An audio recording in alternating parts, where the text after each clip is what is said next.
This content is produced by Darknet Breaker, a cybersecurity and dark web education brand. All videos, posts, and content are strictly for educational and awareness purposes only. We do not promote, support, or encourage any illegal activity.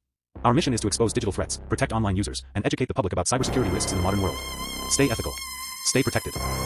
Open a network analysis tool like Wireshark, and you're immediately hit with a wall of scrolling, chaotic text. To most people, it looks like a mess of random characters. But to a hacker, that wall of text is a highly structured map of a bustling digital city. To read that map, you have to understand network protocols. Think of protocols as the standard rules of conversation that computers have to follow in order to talk to each other. Every device needs an identity to participate in this city. That starts with the Internet Protocol, or IP address. It works exactly like the physical street address on your house. Without it, no one can find you, and you can't receive any mail. Because devices connect and disconnect all the time, we have a protocol called DHCP. You can picture DHCP as the city's digital real estate agent.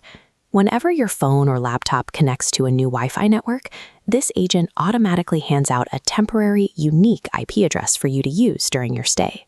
These addressing rules are what allow data to find its way through the maze of the internet. Without them, your requests for a website or a message would have no destination, leaving every device disconnected from the rest of the world. We aren't very good at remembering long strings of numbers. If you had to type out a specific numeric IP address every time you wanted to watch a video, you probably wouldn't bother. We need a background translation system to navigate the web. This flowchart shows how we solve that problem using DNS, or the domain name system. DNS acts like an internet phone book.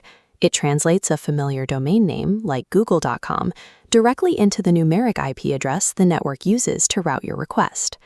Once that request reaches your local network, another translator takes over. This is ARP.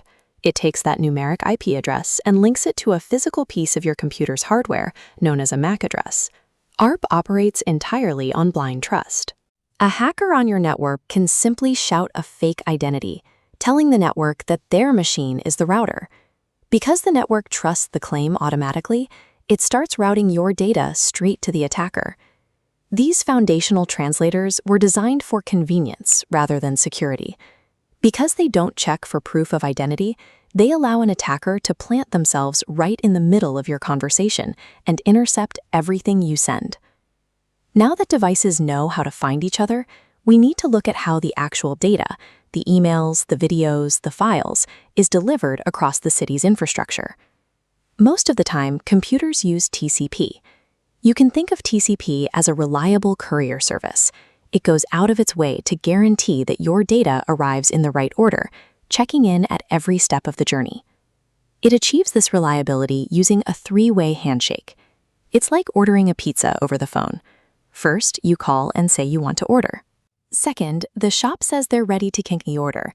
Finally, you confirm the details and the transaction begins. Then there is UDP. Using UDP is like tossing a postcard into the wind. It completely skips the handshake and just sends the data out. It's much faster because it skips the safety checks, which makes it great for things like streaming music, where losing a tiny bit of data isn't a big deal. When a security professional monitors a network, simply identifying whether a stream of traffic uses TCP or UDP immediately reveals what kind of data is moving and how closely the systems are tracking it. Inside this digital city, different tasks require their own specialized protocols. Think of these as specific businesses. A bakery makes bread, while a post office handles the mail. When you interact with files and websites, your device uses specific tools. It uses HTTP to load web pages, FTP to transfer files, and SMB to share folders and printers across a Windows network. That last one, SMB, has been a frequent target. Over the years, attackers have found ways to send specially crafted data packets that exploit weaknesses in the protocol, letting them take total control of a target machine. Then you have the protocols built for communication and management. SMTP handles sending your emails. SNMP monitors network device health, and Telnet logs into remote computers. This diagram shows the major flaw of older tools like FTP and Telnet. They send everything in plain text. Notice how the unsealed envelope traveling across the line pops open, clearly displaying a username and password for anyone to read. These protocols were built decades ago for small groups of users who all trusted each other. Because there is no protection on the data, anyone listening in on the network can pull those passwords right out of the air.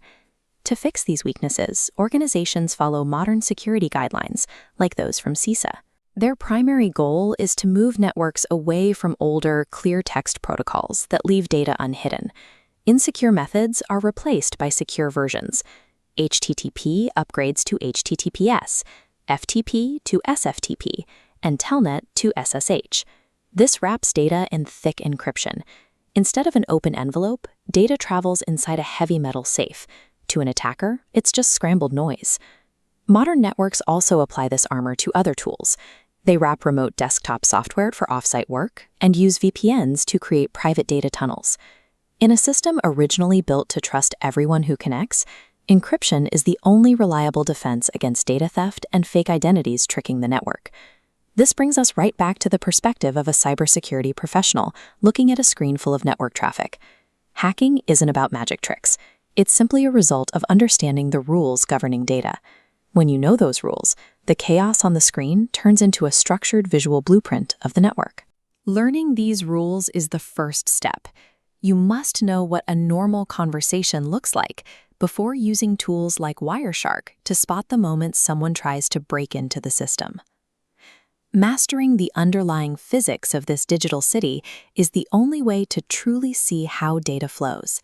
And ultimately, seeing that flow is the only way to defend it.